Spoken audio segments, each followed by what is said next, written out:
I'll show you 3 simple ways to add an image to your project in Photopea. The first method is to go to the File menu at the top and select Open in Place. Choose your image from your folder, and it will open as a new layer in your existing project. The second method is even easier. Just open the folder on your computer, then drag and drop your image directly into the Photopea workspace. The image will automatically be added as its own layer. The third method is perfect if you want to add an image from the internet.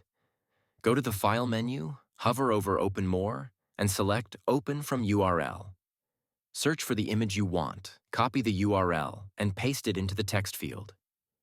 You can choose to open the image as a new project or add it as a layer to your current project. In this case, we'll add it as a new layer. Click OK, and the image will appear as its own layer in your project. And that's how you add an image in Photopea. Like and subscribe for more tutorials. Thanks for watching.